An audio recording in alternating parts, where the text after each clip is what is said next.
M के times news में आपका स्वागत है। मैं हूं एम के आजाद।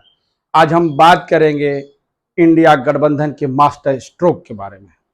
जी हाँ, ऐसा मास्टर स्ट्रोक जिसको किसको लेकर वर्तमान की मौजूदा सरकार है वो पूरी तरह से असहज हो गई। उनको समझ में नहीं आ रहा है कि इसकी काट कैसे निकाला जाए। कुछ धुंध, कुछ असमंजस की स्थिति वर्तमान में तो जो सत्ता पर बैठी हुई सरकार को तो जरूर हो गई है। और इस मास्टर स्ट्रोक की वजह से जो इंडिया गठबंधन में जो निखार आता हुआ दिख रहा है वो आने वाला समय में जरूर दिखेगा। इसकी राजनीतिक गलियारों पर चर्चा गर्म है।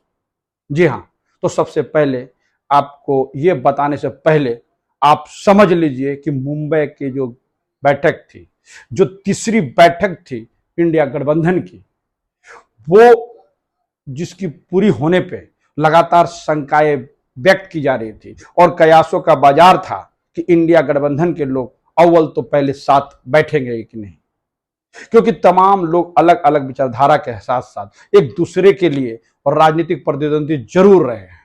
बात पश्चिम बंगाल की हो तो ममता बनर्जी के सामने जो लाल झंडे के लोग, सीपीआई और सीपीएम के लोग तो उस वक्त में नजर जरूर आएंगे। फॉरवर्ड ब्लॉक के नोट तो जरूर नजर आए और कांग्रेस भी तो ममता बनर्जी के प्रतिद्वंदी के रूप में पश्चिम बंगाल में चुनाव तो जरूर लड़ते आई है।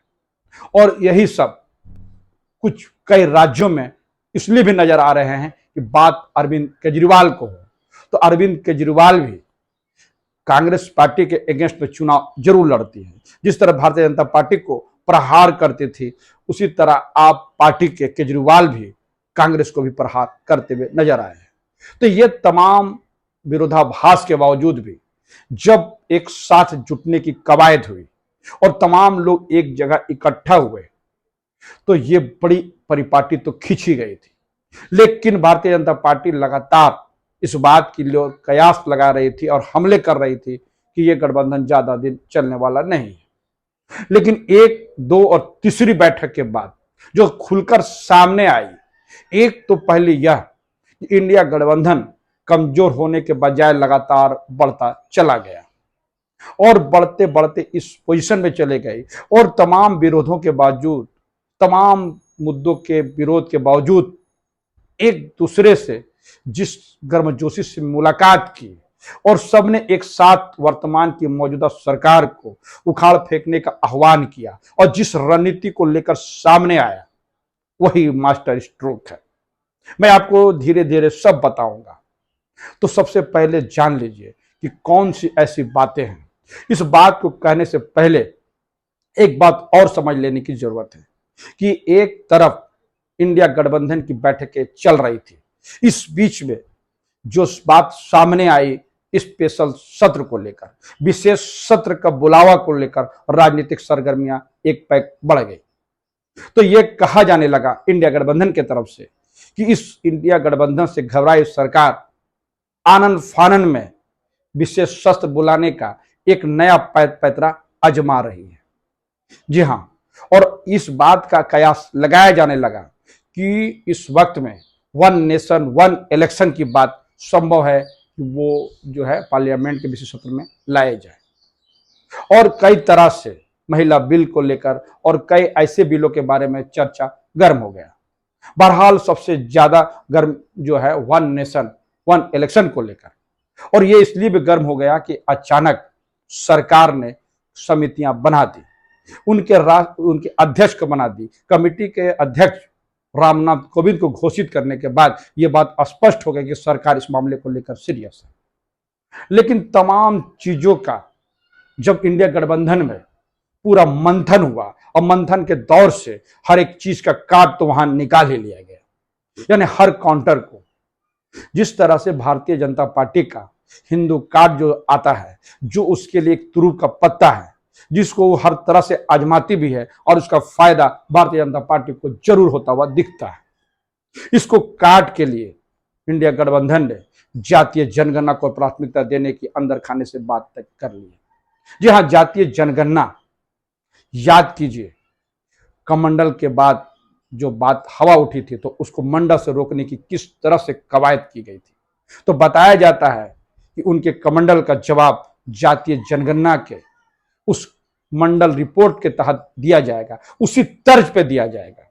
मंडल रिपोर्ट की बात कुछ और है और जनगणना की बात और है, क्योंकि इसमें जातीय जनगणना में यह स्पष्ट हो जाएगा कि कितनी सीटें या कितने लोग किस जाति से बिलोंग करते हैं, वो पिछड़े हैं कि अति पिछड़े हैं, उसकी क्या आर्थिक और सामाजिक दृष्टिकोण है और उसकी क्या स्थिति है, पूरे का आकलन इससे हो जाएगा। और जब राहुल गांधी ने जातीय जनगणना को लेकर बातें स्पष्ट की तो ये संभव लगने लगा कि आने वाला समय में इंडिया गठबंधन इसको प्रमुखता से उठाए। और याद कीजिए, कांग्रेस पार्टी के जो राष्ट्रीय अध्यक्ष मल्लिकार्जुन खड़गे साहब ने भी इस मामले पर मुहर लगता हुआ दिखाए, इस पर मुहर तो जरूर लगा दी। और इसके साथ ही जब बिहार से निकली हुई जो बातें जातीय जनगणना को लेकर और इस मामले को लेकर भारतीय जनता पार्टी जिस तरह असहज हुई, उनको मालूम है कि उनके कमंडल का जो तर्ज है, उनका जो काट है, वो इसी जो जातीय गणना के बुनियाद पे रखी गई है। तो ये हुई एक बात की। दूसरी बात जो बात छनकर आई कि जो गठबंधन ने एक बात जो सामने लाई वो स्पष्ट है कि 1 सीट 1 कैंडिडेट। जी हाँ, यही बहुत बड़ी चीज है। सवाल यह नहीं है कि संयोजक कौन बनाए जाएंगे और इसको इनका चेयरपर्सन कौन बनाया जाएगा। महत्वपूर्ण यह थी कि सीट शेयरिंग बड़ा मसला है, उसका हल कैसे निकाला जाएगा। यूं तो जो गठबंधन थे, उस गठबंधन ने कई समितियां बनाई और जिस गर्मजोशी के साथ में समन्वय समिति बनाई गई और सब लोगों ने, हर पार्टी ने अपना नाम को आगे किया और कई दिग्गज लोग जब इसमें सामने आए तो स्पष्ट हो गया। सिर्फ यही नहीं, जो चुनाव अभियान समिति का भी गठन हुआ वो बड़ा महत्वपूर्ण है। उसके साथ सोशल मीडिया को की कैंपेनिंग के लिए, उसको देखने के लिए भी कमेटी बनी और नेशनल मीडिया को भी साधने के लिए कमेटियां बन गई और इसके अलावा हर चीज पे शोध करने के लिए भी कमेटियां बना दी गई। ये बड़ा महत्वपूर्ण है। इसलिए बात कौन हो जाती है कि संयोजक कौन होगा और प्रधानमंत्री का उम्मीदवार कौन होगा, क्योंकि राहुल गांधी ने स्पष्ट कर दिया कि मैं प्रधानमंत्री का दौड़ में बिल्कुल शामिल नहीं हूं और ना मैं किसी कमेटी में कुछ पद लेने जा रहा हूं। मैं इस वक्त में मौजूदा सरकार को हर हाल में हटाना इसलिए चाहता हूं कि संवैधानिक संस्था को बचाने की जरूरत है, न्यायपालिका को मजबूत करने की जरूरत है और ईडी, सीबीआई और साथ का सबको स्वतंत्र करने की जरूरत है और मीडिया को आजाद करने की जरूरत है। जी हाँ, इसीलिए 2 कमेटियां बनाई गई, एक सोशल मीडिया का और एक स्ट्रीम मीडिया का। तो ये तमाम जो गठबंधन में जो समितियां बनी, उसका बड़ा एक संघर्ष होता हुआ और एक तरह से 2024 के लिए एक तुरु का पत्ता साबित होने जा रहा है। क्योंकि याद कीजिए, जो 1 नेशन 1 इलेक्शन की बात किया जा रहा है और इस वक्त में इंडिया गठबंधन 1 कैंडिडेट 1 सीट 1 सीट 1 कैंडिडेट बड़ा महत्वपूर्ण है। बताया तो यह भी जाता है कि करीब 450 लोकसभा सीटें ऐसी है जहां पर एनडीए के लिए सिर्फ एक उम्मीदवार इंडिया गठबंधन की तरफ से होगा, यानी 1 to 1 बड़ा महत्वपूर्ण है और सीट शेयरिंग बड़ा महत्वपूर्ण है। उसके बाद यह स्पष्ट हो पाएगा कि इंडिया गठबंधन कैसे मजबूत है। लेकिन जो बात लोगों ने अपने बयान में कहा, अपने भाषणों में बताया कि इस वक्त में क्या जरूरत है, देश को बचाने की जरूरत है, मीडिया को स्वतंत्र करने की जरूरत है, तमाम संवैधानिक संस्था को बचाने की जरूरत है, ये तमाम तानाशाही और कई मुद्दों को लेकर जिस तरह से भारत को पीछे करने का एक षड्यंत्र रचा है, उसको काउंटर करने की जरूरत बताया जाता है। ये सब कुछ इंडिया गठबंधन के लोग लगातार आरोप सत्ता में बैठे लोगों पर लगाते चले जा रहे हैं। और यही नहीं, सीबीआई और ईडी और आईटी के जो छापे विपक्षियों के नेताओं पर लगातार पड़ रहे हैं या फिर उनके सहयोगी या उनके समर्थकों पर लगातार पड़ रही है, इसको काउंटर करने के लिए भी रणनीतियां बन गई है। अंदर खाने की छन का जो रिपोर्ट सामने आ रही है वो बड़ा दिलचस्प है। उसकी शुरुआत झारखंड से हो चुकी है, क्योंकि जिस तरह से ईडी और सीबीआई और इनकम टैक्स हर तरह से छापे मार रही है और इस वक्त में ईडी के रडार पर माननीय मुख्यमंत्री हेमंत सोरेन जी है और उनको लगातार सम्मन पर सम्मन जारी किए जा रहा है और तीसरी सम्मन उनको जारी करके 9 तारीख को बुलावा तो जरूर आ गया है। और हर बार इस बार दो दो हाथ करने के लिए हेमंत सोरेन तैयार बैठे हुए हैं। वो सब कुछ लिखित दे चुके हैं। वो किसी हाल में ईडी के सामने जो है प्रस्तुत होने के लिए तैयार नहीं बैठे हैं और इसी को लेकर सुप्रीम कोर्ट का दरवाजा तक खटखटाया है। बात सिर्फ यही नहीं है, इसको काउंटर करने के लिए रघुवर दास की जो सरकार थी उसमें जो भ्रष्ट मंत्री हैं वो 5 मंत्रियों को की जांच के लिए उन्होंने एसीबी को जो है वो आदेश निर्गत कर दिए हैं, उस पर हस्ताक्षर कर दिए हैं कि वो जाके इन मंत्रियों की जो भ्रष्टाचारी है या उनके द्वारा किया गया भ्रष्ट आचरण है और उनके द्वारा जो कमाई गए कुछ संपत्ति है उसका पता लगा के एफआईआर दर्ज करके तमाम मामलों को निपटाए। तो अंदर खाने से यह बात छनकर आ रही है कि ये जो 5 मंत्री रघुवर दास के हैं वो अनकरीब गिरफ्तार किए जा सकते हैं। ऐसी राजनीतिक गलियारों पर चर्चा का विषय है, क्योंकि जो आरोप है और जहां तक एसीबी ने जांच करके जो रिपोर्ट दी और जो जिस तरह से इनको अरेस्ट करने का या एफआईआर करके और आगे इनको जांच के लिए जो परमिशन मांगी थी उसको हेमंत सोरेन ने जरूर परमिशन दे दिया। और इसी तरह की कवायदे जब कर्नाटक सरकार में इस तरह की कवायदे की जाने लगी कि पिछली सरकार को किए गए भ्रष्ट आचरण को यानी उसने जो भ्रष्टाचारी किए जो लूटने के काम किए उसको लेकर भी जांच जो है वो बैठाई जा चुकी है। और इस तरह से विपक्ष के जो है नेता जो कर्नाटक में है भारतीय जनता पार्टी के कई नेता इसके जद में आते हुए नजर आएंगे और बिहार में भी इसकी सुगबुगाहट तेज हो गई। तो ईडी सीबीआई और आईटी को लेकर जिस तरह से विपक्ष के नेताओं को टारगेट करके छापे मारे जा रहे हैं उसी तर्ज पर वहां की जो मौजूदा सरकार है उसकी जो तंत्र है जो खुफिया एजेंसियां हैं या दूसरे तंत्र है उसके द्वारा जांच जो है वो बढ़ाया जा रहा है। तो दो दो हाथ करने के लिए तमाम उपाय इस वक्त में इंडिया गठबंधन के लोग तो जरूर करें। यही तो मास्टर स्ट्रोक है और सबसे बड़ा मास्टर स्ट्रोक है 1 सीट 1 कैंडिडेट। जी हाँ, इस स्ट्रोक के बाद इस मास्टर स्ट्रोक के बाद तमाम स्ट्रोक अपने आप खत्म हो जाएगी। किसी भी नेता को यदि गिरफ्तार कर लिया जाएगा तो बड़ी शक्ति जो है इस वक्त में इंडिया गठबंधन जरूर बनती हुई दिखी। सिर्फ यही नहीं, एक और महत्वपूर्ण फैसला मास्टर स्ट्रोक का हुआ, वह यह हुआ कि अब बैठकों का सिलसिला बंद होना चाहिए और इंप्लीमेंट करने का समय आ गया है। इसीलिए तमाम चीजों को विराम लगाते हुए वो अब सड़क पर उतरने का निर्णय ले चुके हैं। यानी अब जो भी फैसला होगा जनता के बीच जाकर अपनी बातों को रखने का समय आ गया है। इसलिए 15 सितंबर के बाद लगातार सभाएं करने की योजना पर काम की जा रही है और यह भी कहा जा रहा है कि इस वक्त में कॉमन मिनिमम प्रोग्राम के साथ में चुनाव लड़े जाए। यानी 2024 में अपने पार्टी अपने एजेंडे को छोड़कर एक प्रोग्राम बनाया जाएगा कॉमन मिनिमम प्रोग्राम, उसको लेकर चुनाव लड़ेगी और जनता के बीच जाएगी और 1 सीट 1 कैंडिडेट के मामले को लेकर एक अच्छा प्रयास दिखाने का प्रयास करेगी ताकि लोगों में विश्वास जगे कि वर्तमान की मौजूदा सरकार को हराया जा सकता है। और बात जब छत्रपों की हो तो छत्रपों ने तो ये करके दिखाया। पश्चिम बंगाल में ममता बनर्जी ने भारतीय जनता पार्टी के तमाम प्रयासों को विफल करते हुए वहां फिर अपनी सत्ता वापसी की। झारखंड में भी हेमंत सोरेन ने रघुवर दास से सरकारें छीनी और बिहार के बात ही कुछ और निराली है। और सिर्फ बात हिमाचल प्रदेश की हो या कर्नाटक के तो कांग्रेस ने भी अच्छा प्रदर्शन करके ये बात साबित कर दी कि वर्तमान सरकार को हराया जा सकता है। वह कोई अजय किला तो बिल्कुल नहीं है।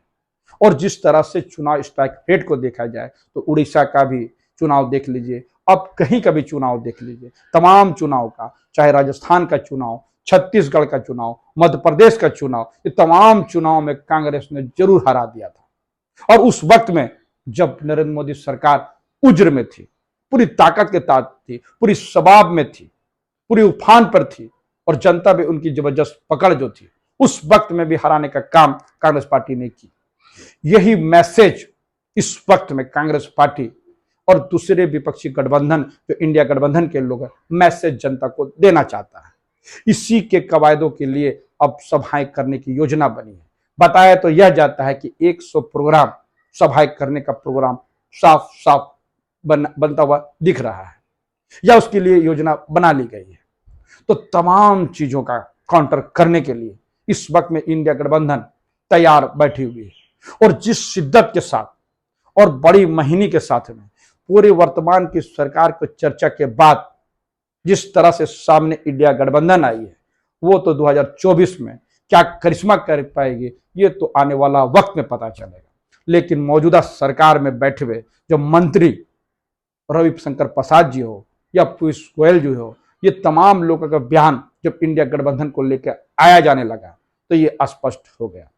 अव्वल तो इंडिया गठबंधन का जो नाम है, इंडिया जो शब्द जो है उसका जो कुल मिलाकर जब उनका लबोलबाब इंडिया आता है तो वो बड़ा महत्वपूर्ण है और इसको लेकर प्रधानमंत्री ने पहले से प्रहार किया, यानी और दूसरे बात जो स्लोगन दी गई वो भी मास्टर स्ट्रोक है, क्योंकि उन्होंने जो नारा दिया कि जुड़ेगा भारत और जीतेगा इंडिया, यानी भारत को जोड़ने का, और ये तमाम चीजों का जो स्लोगन है वो बताया जा रहा है कि कांग्रेस पार्टी के और राहुल गांधी के द्वारा तैयार की गई है, उसके टीम द्वारा तैयार की गई है।